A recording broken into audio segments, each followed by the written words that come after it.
Yeah, hello and welcome to another update video about Ethereum. So with Ethereum, we take a look, we start at the higher level outlook here. Ethereum, the view is still that we won't see the $880 level again. That is the low from June, and that is my current view. That might change obviously as prices change as well, and if the market is doing something unexpected or unlikely, which to be fair it does all the time, then this scenario might get at risk, but at the moment we are far away from that.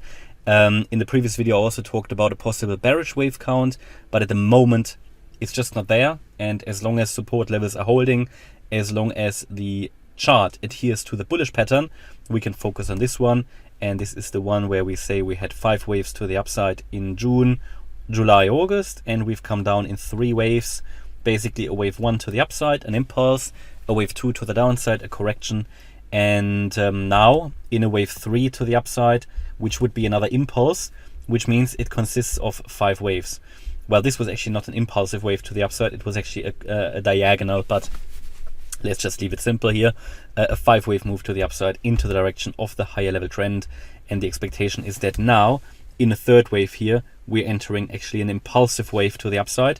The wave 3 is normally the most bullish wave, and it has the potential to generate some serious FOMO if it finally kicks off seriously. Recently we broke above the $1,400 level. That took us out of a massive range, which we finally, broke out to the upside. That is first of all a bullish sign. And in the very short term here, you can see that we are still adhering to this corrective price channel that I indicated in the previous video.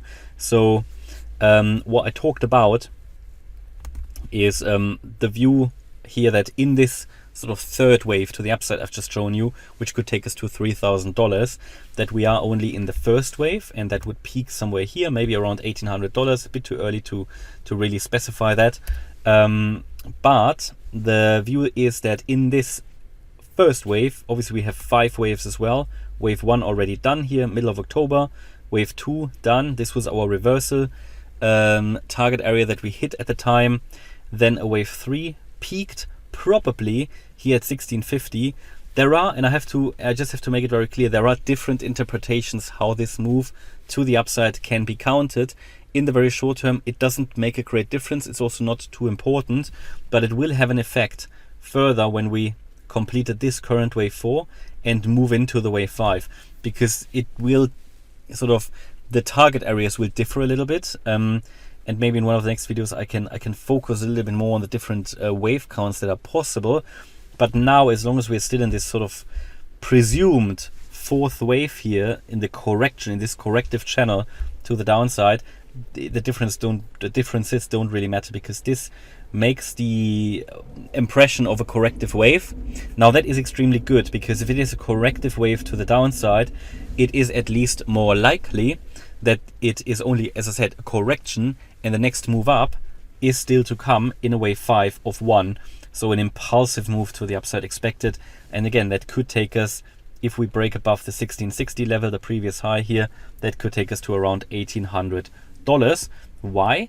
Because this is a massive resistance, or at least a significant one, here from September, and the overall pattern could become a cup and handle, right? Which is not really a thing in Elliott Wave, but it's still something that's worth pointing out, because a lot of people can relate to it, and it would be nothing else than a wave 1 to the upside and a wave 2 to the downside, which would then break out in a wave 3 here where we have the neckline, right? So that is just something we talked about before, so that has a certainly bullish potential. But yeah, in the very short term here, we continue to be in this corrective price channel. My view is still that we are here in a B wave, even though we can count now 5 waves to the upside. So it is worth looking a bit closer now, because this can be counted as 5 waves to the upside now. It therefore has become at least a possibility that this is 1, 2, 3, 4, 5, that this is 5 waves up, which means it is at least the first signal that the downtrend could be over, but nothing's confirmed yet, right?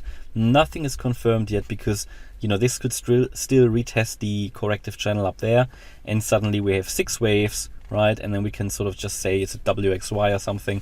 So things are still possible here to morph and shift, but the point that we have 5 waves up is certainly gives us at least a view that things could be changing now. But we are still in the corrective price channel, and we need at least to break out above that, right? And now that we have 5 up, the retracement matters. So if we get those 5 up, the next retracement, if we hold the 78.6% fib level,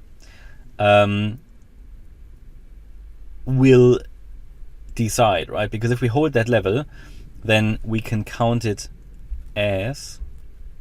So we've in this correction down, we have completed the minimum requirements, right? We've come down in a corrective pattern in 3 waves, yeah? So I could say WXY complete. The Y wave would be a very short Y wave, but it's possible. And, because we had that and we've moved up in 5 waves, this could be a possible turning point. Again, it's not confirmed. It will, as per Elliott Wave, only be confirmed that the downtrend is over in this sort of lower level pattern if we have this wave completed as 5 waves, which we did now. We go down in 3 waves, hold the 78.6% retrace, that would be a possible entry point, and then break above the previous high and exit the channel. That's sort of the best confirmation you get. Bear in mind, there's never certainty in these markets, there's only probabilities, and it's cascading probability. The more of these patterns you see work out, the more the probability that a low was in. But yeah, this is the very first signal, so it's still worth watching, right? But as long as we're not really out of this channel, my view is we're going to follow it and have a possibility of coming further down into this yellow area. But what I can just recommend is taking a look at a possible breakout of the channel. That is definitely a signal that this correction is over, and then a following break above the wave X high, which is at 1640, can send us higher all the way to first 1665, and then a break above that high, which is the most recent significant swing high, will most likely send us higher into the region around $1,800. So at the moment I have no evidence, really, no evidence, only a first indication that the downtrend is over. We still have space to get further down into this wave 4 target area, all the way down to 1460, yeah, but we are far away from that at the moment. So let's see, there is a first indication that things could be moving up, but even if we get 5 waves up now, yeah, normally you should see a wave 2 correction. If this was a wave 1 already, there should be a wave 2 correction, and that is then the thing that really, really matters. So we have come very close to resistance. Yeah, this is nothing where I personally would buy in now, because it has come very close to resistance, and we need to decide when we have a clear signal, such as a retracement and we're holding a support level, or a breakout out of this channel. So yeah, it's certainly interesting, and especially with the background of the Fed interest rate decision tomorrow. So tomorrow will certainly be an interesting day.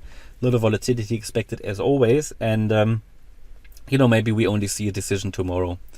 Okay, that's my update about Ethereum. Hope you liked the update. If you did, please hit the like button, leave a comment and subscribe. And if you really like the content, then please check out the channel membership. Thanks a lot for watching. Bye bye.